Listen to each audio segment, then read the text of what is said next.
Hey y'all, what's going on? Welcome back to another episode of the Conversation Series. I have a very special guest today. I have Zak Selwaeh with me, and I'm gonna let him introduce himself and tell you about himself.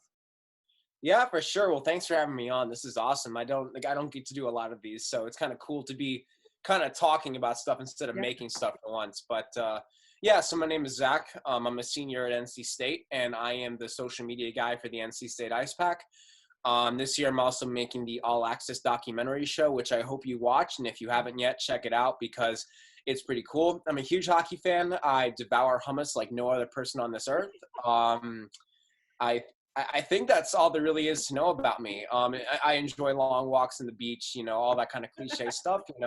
Love I it. guess now it's your turn to ask me some questions. Yeah, I love it. And I was just telling Zach, I reached out to him through Twitter just because I think he retweets as much Carolina Hurricanes content and hockey content as I do, and I love it because I feel like I do too much of it sometimes, but I was like, no, it's just who I am. It's what I love.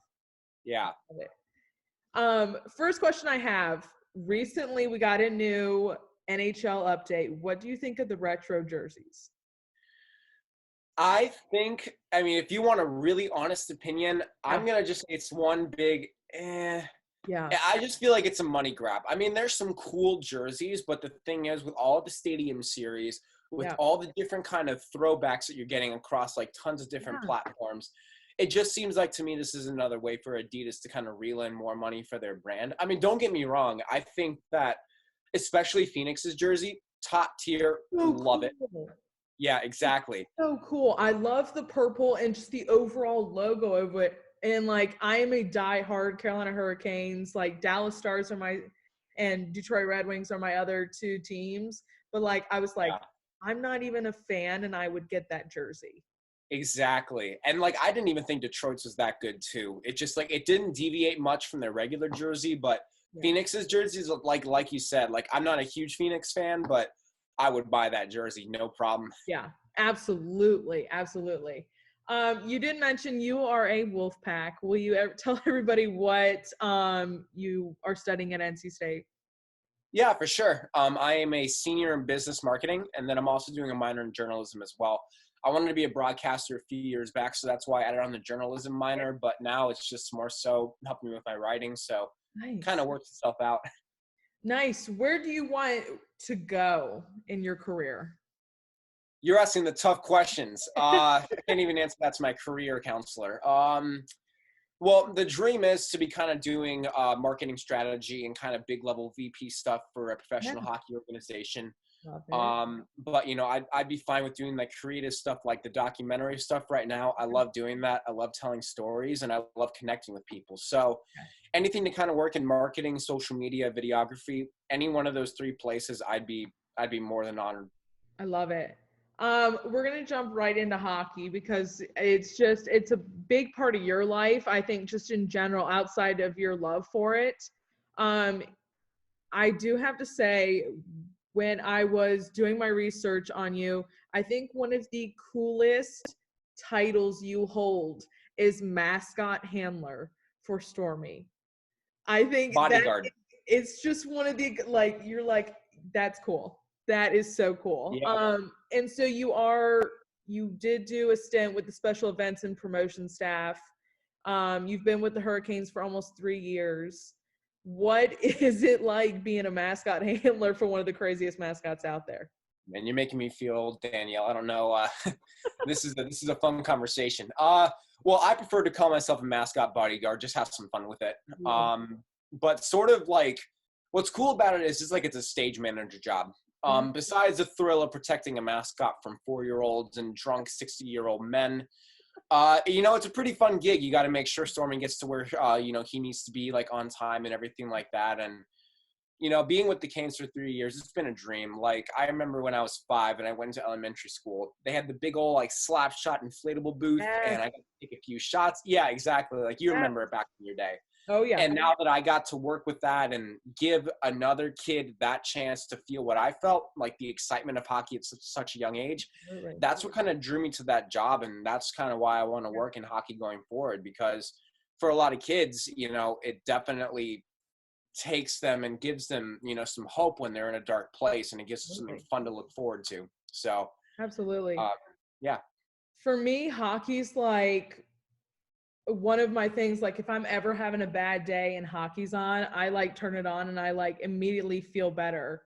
Like it's just one of those things that is just such a for the game that it is, it's such a calmer for me, and is like I just love it so much and have so many memories that are wrapped around that game. When was the first game that you went to? Oh God, I think I was 3 or 4 years old. Oh wow! So Oh, yeah. you're like a really old I'm fan. What, OG. I was actually at the 0506 when we won the game, the Stanley Cup. you went to Game 7? Yeah. Oh man, I went It to practice that morning, but I didn't go to the game. we had all of the home game tickets for the whole playoff run. So it was one of those that I like, you have the bucket list, the sports bucket list. You want to see all these different things. And I'm like, I've seen a Stanley Cup being raised. So it's one of those things that it's super cool. Mhm. But yeah, the game, it's just some people like baseball, some people like football, and it's always just been hockey for me. I remember the '06 parade too. Glenn Wesley, if you remember him, he actually threw me a puck when he was riding on his truck. So Love I'll it. always remember that. That was awesome. Yeah, we were at the parade as well, and we got my jersey from when I was younger has the whole Stanley Cup team signed on it. So I was like, I'm never getting rid of this. I have to figure out something cool to do with this jersey. Um, it just holds so many memories. It really does. Yeah, that's awesome. Um, what does a typical game day look like for you when hockey season is going? For the Canes or for the Ice Pack? Well, let's do Canes first. Let's do Canes. So, I actually have a big boy job. I work at a digital agency in downtown Raleigh for this company called Trendmark Digital. So we kind of do like a full service marketing stuff for a ton of different clients. Yeah. So, I mean, for the most part, this started back in February. So figure I go to that job from, I think like 10 to 3 or something like that, because I had no class. Then I get to the rink about, I would say about 2-3 hours before game time, because when you get there, you have to help Stormy, wake up and, eat his pig food and all that cool stuff. And then Stormy kind of sends you to like the game night meeting where you get the schedule and you get the rundown of where he needs to go, if he needs to go to a suite that night. I remember one night, it caught me by surprise. Stormy kind of pulled me in one direction, and I was just like, wait, do you know somewhere we're going? And he was just like, just come on. I was like, okay. We ended up in Justin Williams' suite. This is before he signed with the team once again. And then like standing next to me was Tom Dundon, and then Justin Williams. And then his kid, Justin Williams' kid, comes up to me and it's like, is that Stormy? And I'm like, yeah, what's your name? And she was like, Jax. And I was like, Jazz? And no, she was like, Jax. And I'm like, oh, Jax, gotcha. So that was a great day on the job. Messed up Justin Williams' kid's name. Yeah, but that's pretty much a game day. And then I don't get home usually until about an hour after the game, because you have to help break down. Yeah. Part of being like a bodyguard and all that is you kind of have to help out with the game night staff too, like take down all the promotions and everything like that. It's a lot of running around and planning, but wouldn't trade it for the world. Hey, that sounds like a dream job to me. I would love to just chase Stormy around and have a ball with him all day long. What was the first thing that drew you to hockey? Wow. I would probably say the ASMR sounds of like kind of the skates hitting the ice. And I see you like that answer, so we're gonna stick with that. I love it. Yeah.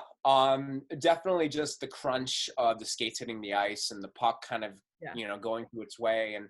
And this is a very peculiar thing, but growing up too, back in the PNC back in its early days, I don't know what it was, RBC. but the smell, huh? It was back in the RBC Center? Yeah. Yeah. It's the sausage. I don't know what it is, but the PNC Arena sausage smell that just kind of reeks through the concourse. I don't know what it was, but it just brings back a lot of like nostalgic memories when I come in. And I think it's that. Yeah. it's just creating these memories at these games and seeing, all these awesome goals and seeing the players on the ice. And I mean, I could go on for hours about that. So I'll probably cap it off there, but I mean, there's so many reasons why I love hockey. Yeah. For me, it's when you walk in, it's the cinnamon rolls that you smell. That too. Those are awesome. I just know that I'm home when I smell those. It's a good thing too that they dropped the prices over the years too. God. Oh my Yeah. God. Thank God. It's still a little ridiculous, but it's getting better, which is really nice. Yeah. You did mention you are a huge part of the NC State Ice Pack. You're the social media manager for them. What does your day look like when you are on NC State Ice Pack?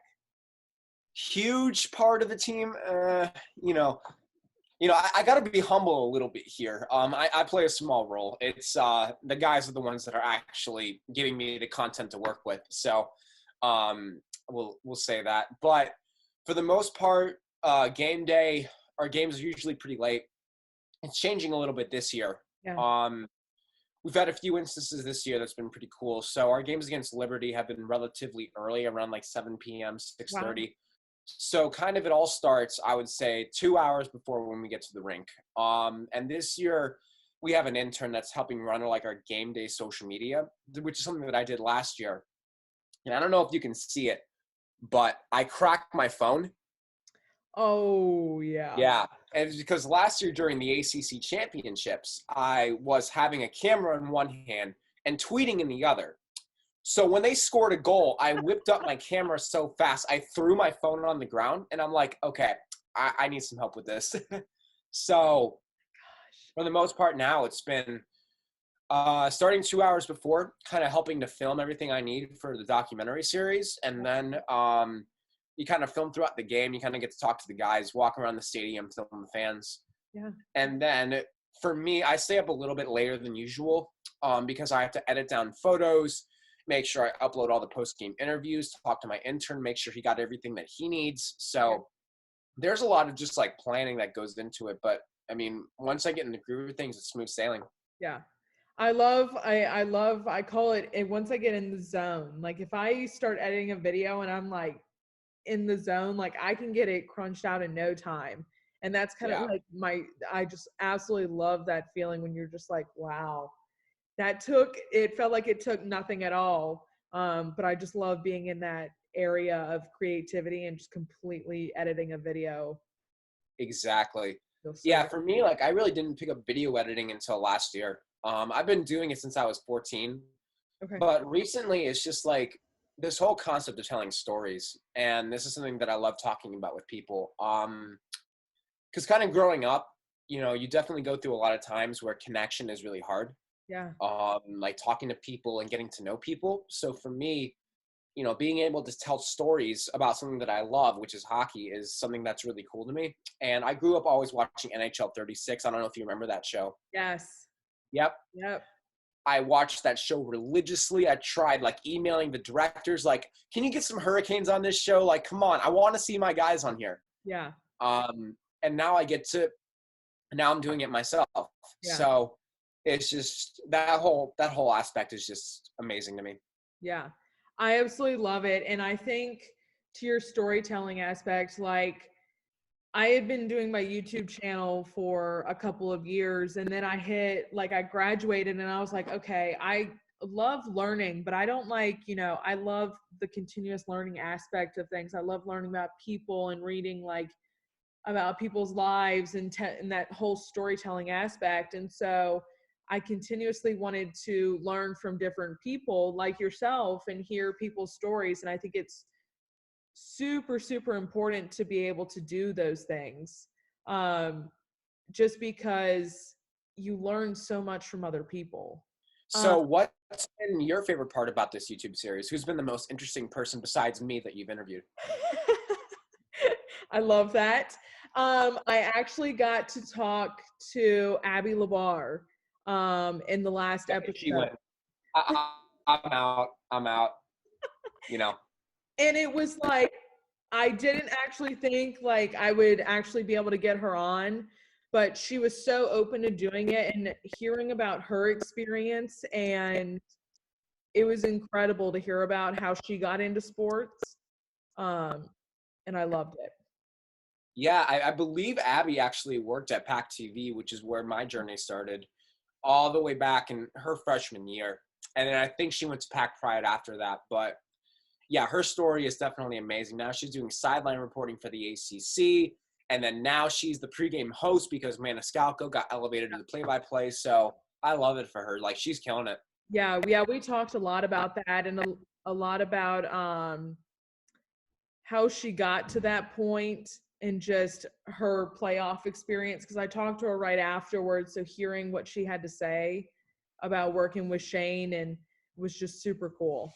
Shane is a really good guy too. I grew up with him. I helped coach his youth camps a couple years ago. So Very cool. I got to know a lot of people, and I was actually in the room an hour before they traded Jeff Skinner. So yeah, that was crazy. I was sitting there putting on my skates, and Shane walks in and he's like, "Yeah, Skinner's gone." And I'm like, "Are you serious?" What? Yeah. So, well, that's because Don Waddell was a very hands-on general manager, and Yeah. he really takes care of the staff there. So it's pretty cool to kind of see like the transparency, and everyone kind of knows what's going on, and everyone's really optimistic there. Like, this is an exciting time for hockey in Raleigh, and it's just awesome to see it. Yeah, I love it. Now that we are living in a completely different world, what are the different processes you are having to go through with the NC State Ice Pack? Even though they're having their season, what does that kind of look like right now? For the most part, we've only had 4 games this semester. That, and we have to wear masks pretty much any time that we're not on the ice. So for me, that's all the time. For the guys, that's pretty much that. Besides that, it's pretty much the same. Practice is the same time, the same schedule. Definitely my role has changed over the year. Now I'm like kind of more hands-on with the team president, with the head coach. Okay. Kind of talking about new marketing strategies. We're starting our email campaign next week, which, oh god, that's a whole nother story in itself. So that's going to be fun. But yeah, so nothing really has changed. Just make sure that we're wearing our masks, keeping our distance, and coach always tells us this really good thing. It's we all want this, and we all want to play, and that all involves being accountable to each other. So that's just staying safe, forming your bubbles, and doing everything you need to do to make sure that when you come to the rink, we're all healthy and we're all able to play. Because at the end of the day, it's a privilege. Like the rinks, barring that the state's going to shut down most likely in a few weeks, like we have this awesome opportunity. So to be able to have it even for a few weeks is something that we don't want to take for granted. Absolutely. And I love that, NHL even right now is still working on trying to get, the new season started up again. I love that sports are continuing because I think it's just such a great pastime for us, and to kind of have that, we're not focused so much on what's going on in the world right now. We have a little bit of a relief, and I think it's really nice. Sure. And I'm so happy to hear that y'all aren't changing that much or aren't having to change that much because of it. Yeah, for sure. Yeah, it's just wearing masks all the time, dealing with mask acne. But besides that, it's all fine. Yeah. It's crazy how much wearing a mask, what it does to your face. It really is. Setting up what I want to talk about next, I want to geek out on camera gear real quick with you because I know that All right. your job, you use a lot of different stuff. What is your favorite camera to work with? Ooh. So my favorite camera gear, I use a Sony A7 III. Okay. It's the best kind of bang for your buck camera. Yeah. And I use a Sigma 2470, which is kind of your standard sports photography lens. Yeah. Kind of get a nice focal length, get the nice zoom in, and then a good wide angle. So using that, I was using a Canon kind of starter camera last year, but I upgraded over the summer. So that's cool. I would say my dream camera is the new Sony, I think it's the A9 II. Okay. Yeah, I think that sounds right. It's a bona fide video camera, but the difference between the A7 III and the A9 II is that the screen, it can flip. With the A7 III, the screen can only like come up, but you can't flip it around. Exactly. So if you're trying to vlog or anything, you have to like constantly be turning the camera. Yeah. I have the Sony A6400. Nice. Okay. Um, I love it. Love it. And I think I have a lens that came with it for like free. And I was like, well, I'm not going to deny a free lens. Yeah. And then I have a 16, just a Sigma 16 millimeter right now. Yeah. But I want to get a 30 millimeter as well. Yeah. Because I think a lens does a whole lot for your camera shot.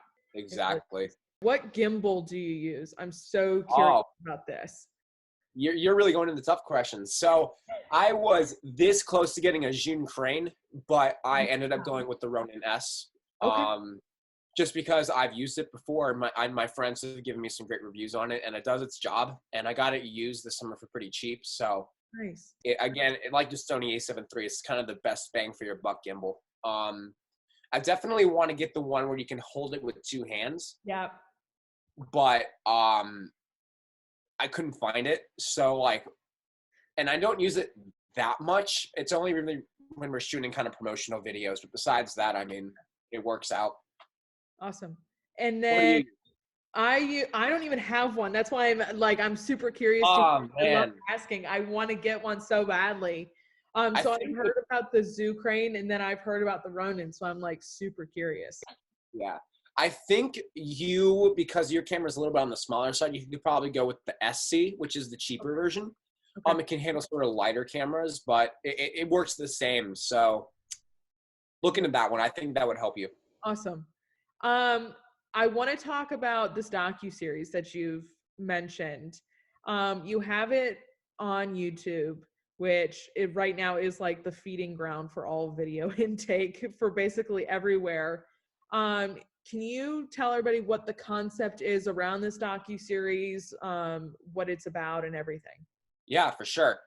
Well, for me, the reason that I created it was a lot of football channels, and I'm not knocking against any like videographer for what they do because it's incredible. But a lot of these kind of hype videos and documentary videos, like taking back on a game, I call them sort of one-off content Yeah. where you make it, you watch it, it's cool, you never watch it again.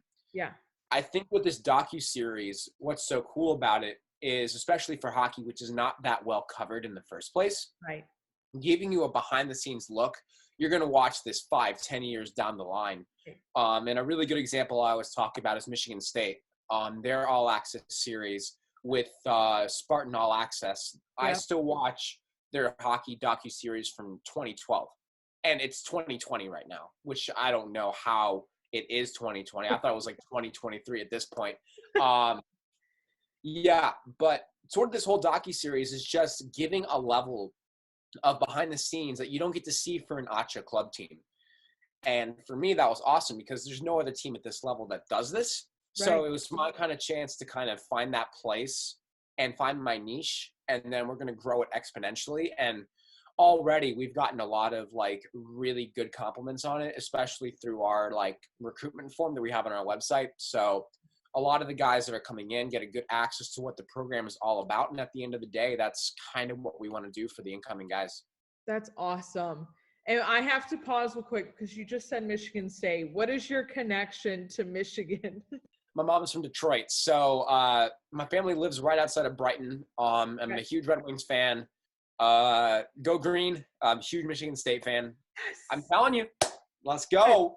So my dad's side of the family lives in Michigan. My dad went to Michigan State. So like I was raised in a go green, go white household.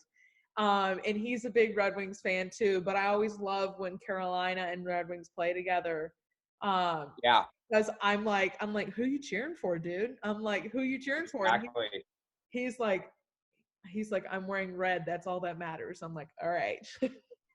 Have you ever been to the new Little Caesars Arena yet? No, I'm dying to go. I really am. I'm Really? dying. Have you been? Oh my God. I have not because I'm very broke and I have no money to pay for tickets. So I am dying to go. I think I've seen pictures, I've seen videos of it. I think the coolest thing would be to go all the way to the top and see it from up there because people say it's absolutely ridiculous because you feel like you're right on top of the ice. yeah. I'm like, Did you ever get to go to a game at the Joe? No, my dad did. He went to a ton of Oh, games at the Joe, and I was so envious because I always he had videos and he would show me um of them singing in the octopus and everything, and I was so envious of it, and I wish I had the opportunity to do it. yeah. No, I mean, I'd probably think the only thing worse than ticket prices for Little Caesars is being a Lions fan, which I am, sadly. Yep. So, yeah, I could go on for hours about how much I love the Lions, though. First off, Matt Patricia needs to give the ball to DeAndre Swift a little bit more. Yeah. Actually, trust Matthew Stafford, give him some good players because they've wasted his talent. Yeah, I could go on, but I'm gonna keep the conversation to you because I don't want to veer it away. This is your show, and I've uh, been I've been like just harassing my dad. I'm like Panthers and Lions play this weekend. I'm like McCaffrey's out. I'm like maybe the Lions actually have a chance of winning, and he's like that's not funny. And I was like, it's a little bit. hey, you can't blow a fourth quarter lead if we don't have a lead in the first place. So, Yeah, that's very true. yeah, Very true. Getting back to the documentary, I've yeah, really been intrigued with this whole idea of a documentary and a docu-series lately, just in terms of me actually kind of producing and putting something together. yeah. Um, it's been on my mind, but it was sparked again after the Dallas Stars put out their whole documentary with being in the bubble. Oh Um, yeah, we're which was not going home, right? Yes, which was so cool because I loved how they took you through each of the series and really showed you what bubble life was like. But as the person behind the camera and putting this all together, you are the director and the producer of this. What does that kind of process look like for you? Well, for the most part, it was really harder when you didn't have games to work with. So I kind of took the big story pieces. So for episode one, it was we just moved in. Yep. It was getting the team together, focusing on building those connections, and then a little practice at the end. The second episode was kind of the preparation for Yeah. that first Liberty match. So that was going to be like the power skating, and then the third episode. And I got a little criticism about why it was so long, which I totally get. Yeah. But I think more hockey content during like this time, like you shouldn't be arguing at it at all. No. Like I gave y'all 20 minutes of content. Like love it, please. I love. Yeah. But the one thing that I really did for episode 3 was I built up because I wanted to lead up for each practice what coach was saying leading up to that game because it was the biggest game that we ever played as an organization Right. um, against Liberty's D1 team. And to be honest with you, besides that second period, we pretty much played better, if not at an equal level to them. We gave up 5 in the second, sadly, but we really played well. And I kind of wanted to show how hard these guys worked for it. And Absolutely. as these episodes kind of wrap up, we have another episode coming out tomorrow. So Yes. I know once I hop off this call, I got to finish editing that up. Yeah. But it's now going to be focusing a little bit more on how the guys are bonding, which is really important because we got to stay in a hotel this time around. So you kind of get to take a little sneak peek onto kind of their off day kind of habits. So some of the guys are chilling outside, just kind of enjoying the sun. Some are playing video games. So I guess a little advice for you is just for whatever documentary series you want to make or anything like that. And obviously I'm still not a pro at it. I always believe there's room to grow. There's always a chance to upgrade and, be better. But for you, it's just thinking about what kind of story you want to tell. And instead of trying to pack it all into one, you don't need to do like a full-on storyboard scene by scene, but just have a general idea before each episode. Like, okay, what is the end goal that I would like to tell in this story about this particular episode? So, I mean, if it was cooking, I don't know, creme brulee. Yeah. Obviously, the end goal is probably cooking and probably showing you pulling out the creme brulee from the oven. So build that up. You want to show like where you got your ingredients, how you prepped it, how long you cooked it. Maybe you're drinking wine while it's waiting to cook. I don't know if you drink or not, but I mean, hey, do what you do. But if that makes sense at all. So Yeah. it's really all about the storytelling. But I mean, if you can nail that down, it's such a fun thing to do. Yeah.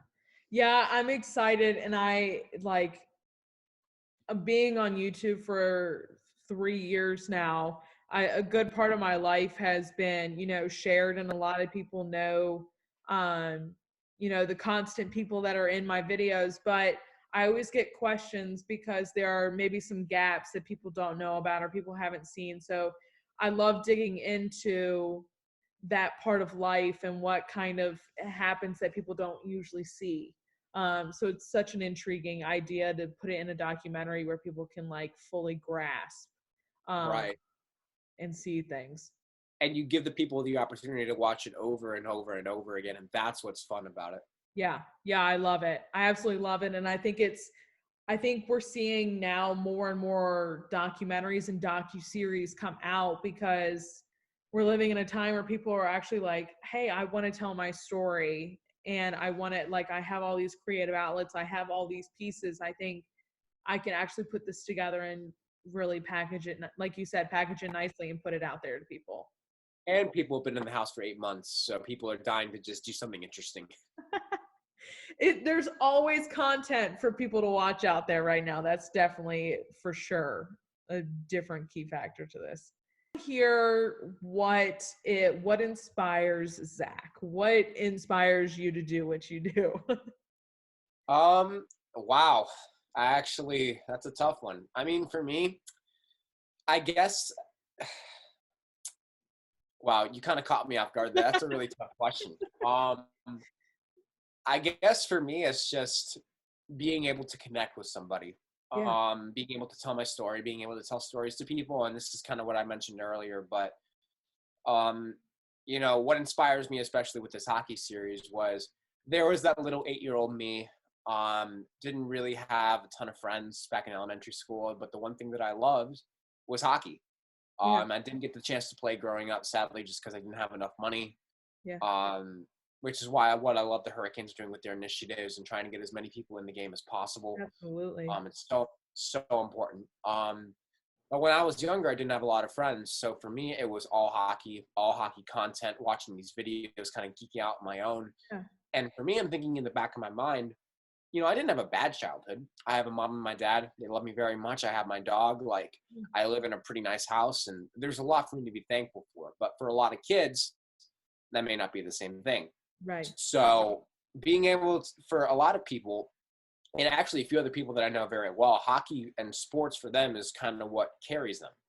Absolutely. So giving people this content that they're going to be able to watch when they're feeling down or feeling sad or when they're alone or bored, you know, give them a little something to give them a little bit of hope, and maybe just 20 minutes of happiness. Like, to be able to think about that, you know, for me, that's kind of what inspires me. I know that's like a really long answer, but Oh, I love it. I yeah. absolutely love it. I think that's great, and I connect to that so much. And I think right now that's so. I think that's what everybody needs. Everybody needs that connection with people. Um, and I was kind of the same way growing up. I was not a social kid. Like, I fell into sports. Like I said, hockey was it for me. Like, that was my thing. I watched it and I felt like I belonged with a certain group of people, and still do today. Yeah. But I absolutely I resonate with that so much.